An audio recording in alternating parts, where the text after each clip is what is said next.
Welcome back to Hot Air with me, Joshua Robert, the podcast where we take bad advice, old wives' tales, and Instagram quote card nonsense and set it on fire until it turns into something we can actually use.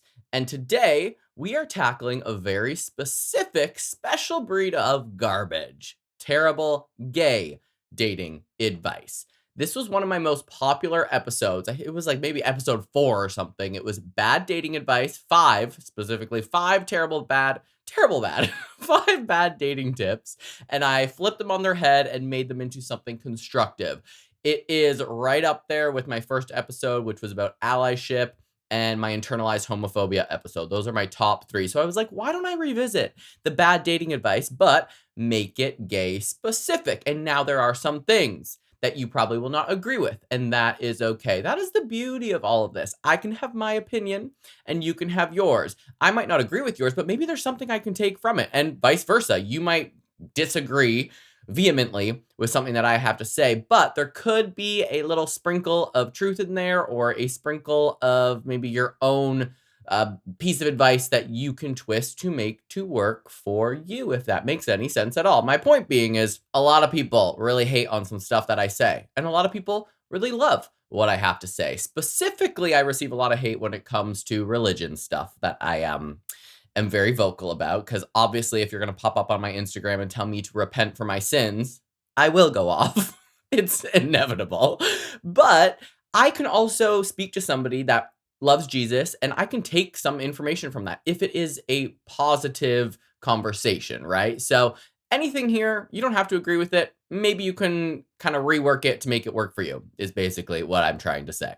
So again, we are getting into bad dating advice, but we're going to make it into some more positive, constructive tools. Like, it's the kind of advice that gets passed around at gay brunches after 2 bottomless mimosas, or something you're whispering about in the locker room like it's gospel, or posted on Grindr profiles like it is the 10 Commandments, speaking of religion. This is advice that's not just outdated, but it's rooted in trauma, stereotypes, and messy community psychology. And we know there's a lot of that in any community, but specifically, because I'm gay, I don't know if you knew that, we're going gay with it, right? So let's be clear. I say all of this with love for many people, because half of this advice didn't just come out of nowhere. It has roots, historical trauma, cultural trauma, and when you trace it back, you can see why it exists, but also why it's holding us back from actually finding love and connection and sanity. And some of this can even, I mean, you don't have to be gay. Some of it, yes, because I am going to talk about top, bottom, and verse situations. So that's not really going to apply to straight couples unless you're pegging your husband and you're a female, which also go for it. Live your dream, honey. I already lost my train of thought. What was I saying? Okay, what I was going to say is I'm also not pulling this out of my ass, right? I have done these things. I have experienced these things. I am working in therapy so that I can date better, more intentionally, more actively, and be very specific about what my dating goals are. So I'm not just like throwing this out there from no experience. If you've been following along from the beginning, the podcast started as a dating journey. It started from one situation that really threw me for a loop and made me dig deeper, which made me dig deeper in all aspects of life. So that's why we have such a wide variety, a wide range of topics on the pod. So all that being said, today I'm going to cover 5 of the worst gay dating tips that just need to be a little bit grounded, maybe burned and buried in the desert with your ex's old tank top, okay? Throw those shitty souvenirs out from your exes. Here's a few things that we are going to talk about. We'll discuss where these tips even come from, why they sound appealing, but secretly they fucking suck, how they're harmful to us as queer people, how to reframe them into something that is actually helpful and something that you can apply to your everyday dating life, and finally, the important part, how to put the better advice into action and just not even use that shitty old advice anymore. So, grab your iced coffee. I already had 2. I am hype. I don't know if you can tell. Get comfy. Maybe text your therapist to let them know that you're going to need an extra session this week, because we're going to go deep and you're probably going to want to talk about all of this stuff. All right, here we go. Are you ready? I'm ready. Let's hit it.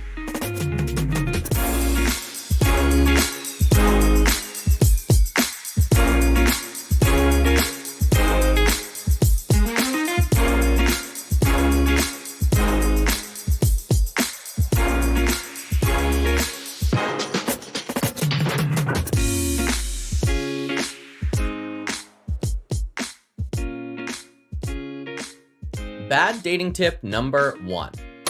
You can't be in a serious relationship until you've slept around and, quote unquote, lived your gay life. Oh, yes, that is the classic, that you are not ready to settle down until you've played the field. I have said before that, gay dating starts much later in life. So we do start dating and experimenting and figuring out what we want about a decade after our friends in high school did. So there is a little bit of wiggle room for fun and experimentation. But here is why this exists. This comes from several places. First, older generations of gay men often could not date openly. So when hookup culture exploded after the closet, it felt like freedom. Sex was rebellion, exploration was survival, and for many, that was their way of reclaiming the years of lost youth. Makes total sense. We had to hide for a long time. Once we didn't really have to hide as much, we were out there banging. Second, media loves to glamorize the wild gay bachelor. Every show has a character who's about 35 years old, who's still partying, still saying relationships are for the straights. And though that kind of archetype, it sticks, and it has built an archetype for us to try and replicate. Third, it's protective. Friends might say to you because, okay, I just realized I'm talking really fast. Okay, third, breathe. It is protective. Friends might say this to you because they think that you'll regret settling down too soon. It's like a queer rite of passage. You must go through hookup culture to earn stability. And hookup culture is fun. It's a good time. But we all know someone who's about 50 years old, who's a gay man, who is still acting like they're 22 years old, but secretly would, I imagine, like to be in a serious relationship. And if not, keep doing you, bro. Do you. And here is why it's harmful. This dating tip shames people who want connection earlier. It says that you're boring or not fully gay if you don't want to sleep around. It turns relationships into something that you only get after years of exhaustion, heartbreak, and STDs. Like, you have to prove your mileage first before you can get into a serious relationship. I do think you need to experiment and figure out what you want, what you need in a partner, and exactly what you can bring to a relationship. But everyone's on their own journey. Maybe some people want it earlier, maybe some people want it later. It also invalidates intimacy. What if someone knows themselves well enough to want a partner now? What if their version of living their gay life is Sunday farmers markets, not Saturday circuit parties? There is nothing wrong with that either way. So let's reframe this terrible dating tip and make it into a positive one. Exploration is valid, but it doesn't have to look one way. You can live your gay life however you want. Partnered, single, monogamous, open, celibate, or somewhere in between. You are allowed to do whatever you want and settle down if that's what you want, when you want. Here's why reframing it is going to help. It removes the hierarchy. You're not less gay for wanting a boyfriend early, and you're not less evolved for being happily single and casual. It gives permission to choose your path without shame. And we also are trying to be status quo here, right? Cis couples, straight gender cis couples, they're supposed to get married. They're supposed to have kids. They're supposed to buy a house, and that is it for them. And then they work till they retire, and then they die. We don't have to do that, right? We are trying to keep up with something that doesn't apply to us. So here's a way to apply the new tool. It's just a little example, right? Instead of letting a friend say, "Don't you think it's too soon to be serious? Shouldn't you play around first?" Here's how you can answer. Actually, this feels right for me now. My gay life is mine to define. Again, you don't have to follow someone else's path when it comes to settling down or hookup culture. Do you, boo. Here's the lesson. Very short, very simple. You don't have to earn love by burning yourself out first. And if you have burning in a certain area, you still have an STD, so go get that checked. I'm on fire today, and that's only tip number 1. We're in for a treat. All right, let's move it along. Bad dating tip number 2, you have to pick a role. Top, bottom, verse, or nothing at all. And we all have the things that we prefer. Some of us like to flippity flop here, there, everywhere. Some of us prefer being a top. Some of us prefer being a bottom. I know everyone who goes all over that spectrum of position. So if I had $1 for every time someone asked top or bottom before asking my name, I would probably be retired. And for me personally, I'm more of a like, it's the vibe of the person that I'm dating that's going to dictate the position that I am more comfortable being in. But here is why this type of categorization exists. This terrible dating tip exists. It's shorthand, right? In a culture where hookups are fast, roles are a quick way to filter people in or out. Plus, porn normalized these categories as identities. They have become full on identities. You're a top and you're a bottom. And those titles stopped being preferences and started being boxes. Talk about a different kind of man box, stuck in the top or bottom box, but a bore. But also, our community for decades craved clarity in certain roles. We were not allowed to just be. So structure felt safe, which again makes complete sense. A lot of these tips or explanations they do make sense, and it's up to us if we want to change them or not. But here is why it's harmful. This really just reduces relationships to plumbing. It creates shame for people who are versatile or fluid. It makes bottoms feel less than. It makes tops feel pressure to perform and leaves little room for intimacy outside oh Lord. It leaves little room for intimacy outside of penetrative sex. And it also erases queerness itself, which is about breaking binaries and not creating new ones. You don't have to be just one thing. Maybe one day you feel like bottoming and you bottom for 6 months, and then one day you're like, maybe I'll be a top today. Or maybe a side. Maybe you don't even want to have penetrative sex and you just want to go, what's that called? Someone said this, fapping. I didn't even know what fapping meant until the other day. Maybe you want to go fap with your neighbor. I don't know. And if you're a straight human, you can, I guess, Google fapping, but be careful what comes up. Here is how we're going to reframe this. Your role in bed isn't your role in life. Preferences exist, but they don't define your identity or your worth. Just like how we think bottoms are going to be super feminine. People are always surprised when I'm like, I'm not just solely a bottom, honey. Like, I will flippity flop and have a good time. I'm not just a bottom. Now the world knows. Congratulations. You're welcome. But people are always surprised because I'm not 6'2". I'm not jacked. I have limp ass, gay ass wrists, and I don't give a flying fuck that I should just be a bottom forever. No, I'm going to live the best of both worlds. Thank you very much. So let me say that reframe again. Your role in bed is not your role in life.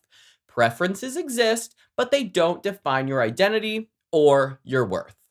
Here is why reframing this helps. It puts sex back into context. You're a whole person with desires, moods, and emotions that can change. Defining yourself by a role limits connection. Like if I'm only a bottom, and maybe you don't feel like bottoming that day, but you do it anyway, that's not doing anything good for you, right? That's gonna probably make you not feel great.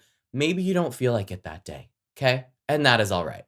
Here is how to apply this new reframe. So instead of writing top only, no femmes on your profile, try I'm into XYZ, but also open to connection and seeing where chemistry takes us.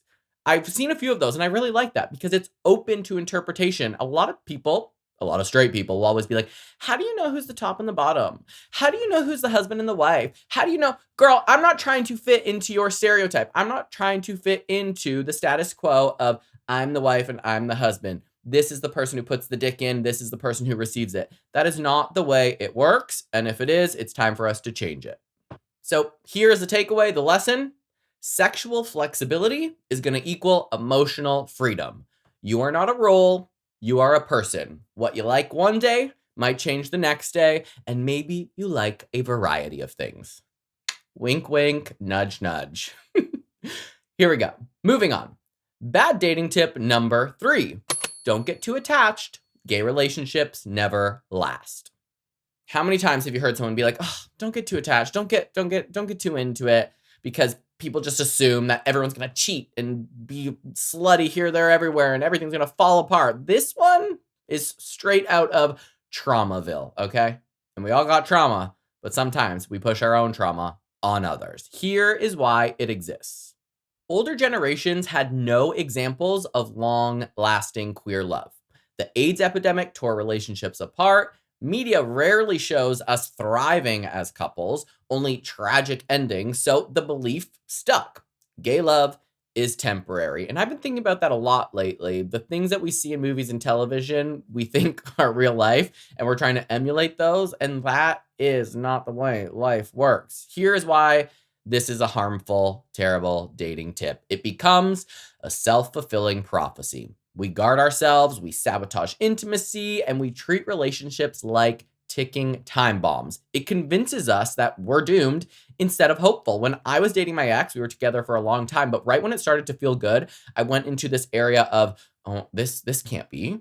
This can't be for me. This is crazy. And we were on a date and I just started bawling and I could not stop the whole drive home. In looking back on it, like a little embarrassed, but I was just crying because I was like, what is going on? Like, this feels so good. Am I like worthy of feeling this good? Like, is this gonna last? Because I've never seen a lasting gay relationship. Like, there you go. That's the only example you really need to solidify that that little dating tip is shit.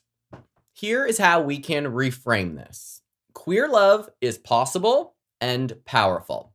Relationships last when we allow them to, and when we nurture them with the same care as any other partnership. If you want something to last, it can last. You have to work on your own trauma so you don't bring it into your next relationship. And let's face it, the LGBTQ plus community has a lot more trauma that is unresolved that we are all working on. So we need to take the time to work on ourselves before bringing that into a partnership. Here's how this reframe is going to help. It's going to give us permission to at least try. It tells us we're not broken and that longevity is possible if that's what you want. It validates the couples who do last as real and not exceptions. I think we're seeing more and more that, of course, queer relationships are lasting. We're all kind of coming together as a community. I think, I hope, I'm kind of seeing more of that.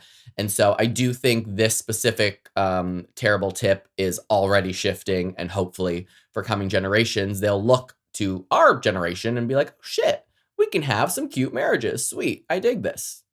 Here is how to apply this new dating tip, this reframe. Instead of ghosting when things get too real, you pause and you can tell your partner or the person you're talking to, the person you're dating, I've been told relationships like ours do not work out, but I want to push against that. Let's figure this out together. And that's like a very serious way of reframing it or applying the reframe. Just communicate. Be open, be clear, work on your own shit, and hopefully your partner will be working on their own shit, and then you can come together and work to make a lasting partnership. The lesson of all this, we inherit trauma, but we do not have to keep living it. And that goes for everyone in the world. Another thing I've been thinking a lot about is obviously I have inherited things from my parents, from my siblings, from the world around me that I grew up in. And I'm trying to undo those things because I don't want to live that way. That trauma you have to work on. We inherit it no matter what, but it's up to us if we want it to change. Bad dating tip number 4. Your type should be the ideal gay body. Fit, mask, young. Anything else is settling. And whether you like it or not, if you're listening and you're a gay man, you have highly likely experience thinking like, should I date that person? Are they hot enough? Or do they have this? Or do they have that? Because you're trying to keep up with what is the status quo in the gay community, or what we think is the status quo. And this is like the Grindr Olympics, really. Just looking for that gold medalist in a six-pack. And here's why it exists. We got media, marketing, every Calvin Klein ad, every gay best friend character on television, and then you add in no fats, no femmes rhetoric, and you get an obsession with one very narrow type of beauty. I talk about this often. I make reels about it often. The toxic masculinity, the internalized homophobia of being 6 foot tall, only hanging out with white people who have six packs, and then shunning the rest of the community. Hello, been there, done that. And the only people are mad that I said that are the muscle gays because they're the ones that do it. So, hello, this one's for you. Here's why it is harmful. This quite literally creates body dysmorphia, eating disorders, and internalized self-hate. It convinces people that they're unworthy if they don't meet the standard. It also robs us of genuine connection because we're swiping based on abs instead of energy. Everyone is valid no matter the color of your skin and the size of your body. Big, small, green, purple, whatever. Well, I mean, not green, because like that could be another thing, but you know what I'm trying to say. Here is how we're going to reframe it. Attraction is diverse. Desire what you desire, but check if your type is actually yours or just borrowed from toxic culture, because I will be straight up with you. For a long time, I was only attracted to a certain type of man, but I was only attracted to that certain type of man because I thought that I had to be. Now, my type has shifted to more of a connection. I prefer a connection over looks. Looks are great, but like, as we know, those fade unless you're like me and have a Botox appointment shortly, then you'll be this way forever. But take a pause. Your type might not be what you think it is. Here's why reframing it helps. It's going to free you to find people who make you feel good, not just look good in a filtered little box. It dismantles shame and allows body diversity in love. And if you like a big muscle man, great, go for it. But that doesn't mean you have to treat others like absolute shit. If you are, again, 6 feet tall and white and you have a six pack and you're masculine, you can still be friends with somebody like me. I'm not trying to jump your bones, bro. Not everyone's trying to fuck you. But you, I'm going to be so censored this episode. Lord, I'm lit. What I'm trying to say is, just because you might be that image, that perfect godlike image that we fawn over, you can still be nice to the rest of us who don't look like you. Here's how we are going to apply this new reframe. So instead of chasing mask for mask gym bros, which are going to be the death of me, you explore dates with people who make you laugh, who make you feel safe or inspire you. When I'm on dating apps, I will look at what the person's job is, if they want children or don't want children, where they live, where they're from. I will go through and read their questions, and I will actively try my best to make sure that those line up with what I am looking for, not just focusing on their photos, specifically on Hinge and Tinder. Grindr, we know what Grindr's for, but I will take the time to be like, okay, this person's cute. They are different than what I've dated in the past, but let me go through and see what's up. And then I will decide if I'm interested. At least open yourself up, because you might be missing out on something amazing, even if it's just a friendship, because you're judging a book by its cover. And that goes for the straights too. Any of my straight girlfriends listening that talk about, oh, I can't date a bald guy or can't date someone shorter than me. Girl, you're single. You're going to have to take what you can get, okay? And I don't mean take what you can get as in settle down, but that bald guy who might be 2 inches shorter than you might treat you better and love you harder and be your cheerleader and wingman for the rest of your life. And the guy down the street who's an athlete is just going to cheat on you. So here is the lesson. Love it. Short and sweet. Love doesn't have a six pack. That's it. Love doesn't have a six pack. Deal with it. And this brings us to our last bad dating tip. Tip number 5. You don't need boundaries. Open relationships are the only way gays work. And before I get into it, if you like open relationships, do you, boo. If you don't, also do you, boo. This one is so common and so misunderstood. Here is why it exists. Because non-monogamy is visible in queer spaces. Because straight monogamy was shoved down our throats for centuries. So rebelling feels liberating. For many couples, openness works beautifully, but it's not one size fits all. I still don't know if I could ever do an open relationship. I think I'd have to be extremely, extremely secure with the person I'm with before I do that. But here is why this bad dating tip is harmful. This is going to pressure people into dynamics that they are not ready for. It shames monogamous folks, and it spreads the lie that queerness equals chaos, because without boundaries, opened or closed, you just create hurt. You need to be secure. I see so many couples, they literally just start dating before they even know each other, and they're already in these open relationships. Do those relationships last? No. Never have I ever known a gay couple that has, in 2 weeks, they committed to each other. 2 weeks later, they're still in open relationships on Grindr, trying to hook up with whomever else.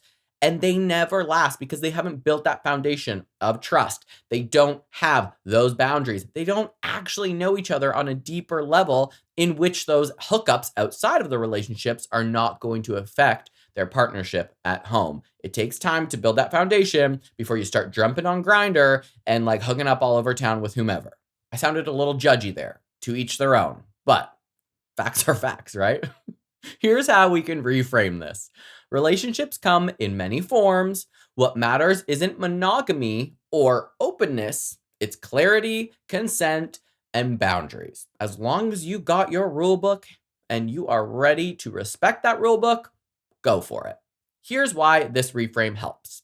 It returns power to the couple. It says, design your relationship your way, not the way that Instagram says. Or for that matter, the rest of the community. Do your relationship the way that you want it to be done, and whatever that means, if you're comfortable, you're good to go. Here's how to apply this example to your everyday life. Instead of saying yes to open because you're scared of losing them, you say, I'm open to exploring, but I need to feel safe. Can we set boundaries? And we need to check in often. Keyword in all this, boundaries. Here is the lesson. Healthy love is not about rules. It's about agreements. And that, my friends, is it. 5 terrible pieces of gay dating advice, where they came from, why they're harmful, how to flip them into something worth actually listening to. If you take nothing else from today's episode, let it be this. Our community has trauma. We inherited lies, stigma, and shame. But advice rooted in fear does not have to be our future. We know that we can rewrite the script. We can date, we can love, and we can connect in ways that feel authentic, safe, and joyful. And to each their motherfucking own.